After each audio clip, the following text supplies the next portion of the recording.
It's a big day for the Jeep brand in India. They have just unveiled this, the Meridian, which is really their biggest product after the Compass, and there's a lot riding on it. And talking to me about the Meridian and the way forward is Roland Bouchara, the MD and CEO of Stellantis India. Roland, thanks for talking to us, and really congratulations. A big day. Meridian now finally here. Uh, what are your expectations? Because this enters, I would say, not a very competitive, but there are lots of other seven-seaters around there as well. Good evening, Hormazd. Actually, we are ready now to launch the Meridian on time. On time, I have to say, because it's not so many times that we plan to launch such a product and saying that we are going to do it on time. And this time we can say, yeah, we are going on time. So the Meridian, we have a great expectation with the Meridian. Why? Because this kind of the vehicle, as we have been able to describe just before, is going to club two kind of USP. The first one being the Jeep DNA, you know it, the capabilities. But this time, the capability of this vehicle in terms of off-road, which is unique, and I will come back about it, clubbed with the design, as I said, and the sophistication, will, I believe, enlarge the potentiality of the potential customers between the DSUV, and we know the DSUV is not as a big segment, but as well crossing the bridge with a CSUV with upgraders. And I believe that the combination of still the Jeep DNA, the design, the sophistication, the attention to detail, and the way that the car has been, from a technology point of view, developed and assisting you in terms of off-road is quite unique. And again, is going to cross the bridge between two segments and increasing or enlarging the potential customers. Right. No, it's interesting you say, it's a bridge between the C SUV and the D SUV. To be honest, Roland, that, where the Compass operates, they're not very big volumes compared to maybe other C SUV. This is going to be a little bit higher. So is it fair to say that volumes will be lower than what we are seeing for the Compass right now, or what is your expectation? With the DSUV, you've got some entrants which have exited. Ford Endeavour is not there. Mahindra Alturas, well, they're just selling out what they have. So there is some open spots for you to take. Only Fortuner is there. But as you said, but just the market size and potential doesn't seem to be that big. That's big, but nevertheless, Fortuner is doing today quite a significant volume. Is that your main competitor? It's one of the main competitors, but the volume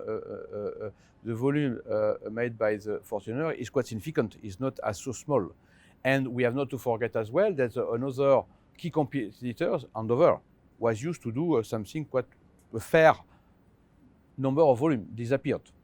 Right. Disappeared, if I may say. So far we are concerned with the Meridian, without giving you any figures, because it's difficult to predict what will be the market today, and tomorrow is even more difficult. With this car, we have the willing to be a key player. This is why I was saying that yes, most of the potential customer will come from the top end. Top end, and we know who are the competitors, but we believe as well then part of the customers will come from the upgraders, because again, we believe strongly about the duality of this car, sophisticated and capable, and more than that, making able some customers who are not so familiar with SUV, and you will enjoy the test drive tomorrow, being able to do some off-road beyond expectation, because the car is so technology advanced, which is one of the USP of the car, and making you able to achieve something you will never think to able. And I really believe this kind of duality will enlarge the potentiality of the customers, coming back to your point, from the top end and the upgraders. Right. So the upgraders, I just want to dwell on that a bit. Do you think that some of the early Compass owners, 2017, 18, ready for a change, could they be potential customers? I mean, are you targeting that segment as well? Because you already have them in the family, and it's very logical to get the early Compass owners maybe to upgrade to this.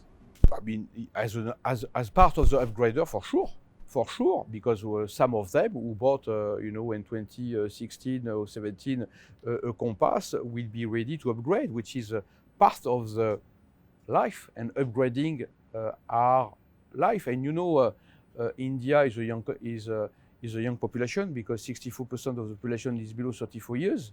What does it mean? It means as well this population is on a perpetual motion, perpetual upgrading. We have a chance to be in a country where this kind of potential customers are on a perpetual upgrading.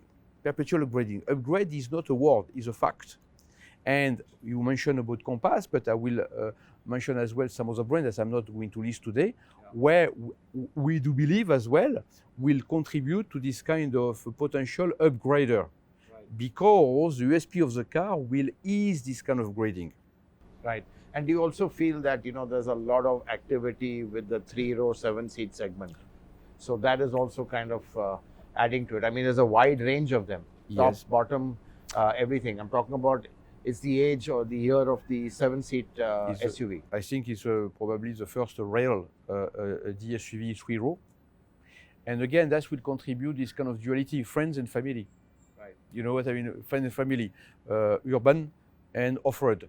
And you mentioned this point, yes, which is as well something, an add-on USP for this kind of car and this kind of segment. Off-road ability, how critical is it? Because, I mean, less than 2-3% really use 4x4 in SUVs. They've all gone to these crossover types. You also have a 4x2 option, which is going to be your big seller.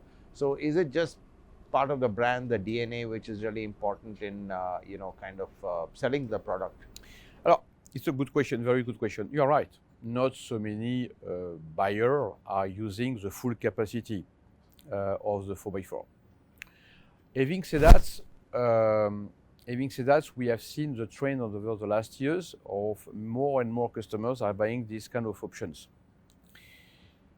I am convinced, notably after the days that I spent with this car and doing what you are going to do tomorrow. And if you remember what I said just before, I felt with this car able to go beyond my expectation in terms of off-road that I never expected. Why? It's because this car is bringing something new in the market. It's the assistance which is giving to you, removing the kind of fear that you might have and enjoying the driving. I believe after the last 2 years that we had all of us with the COVID time, there is a kind of new era, or we want to escape doing something different, being outside. We will do or not, I don't know, but there are kind of expectation to go there.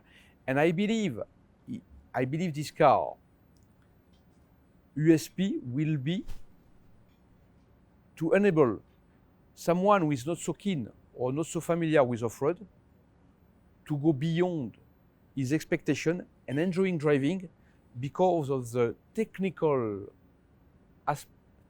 assistance of the car doing things that you would never expect. Alors, is it going to be at 50% of the customer? I won't say that, but at least it will open the door to our customers who are keen to explore new adventures, and there are more and more.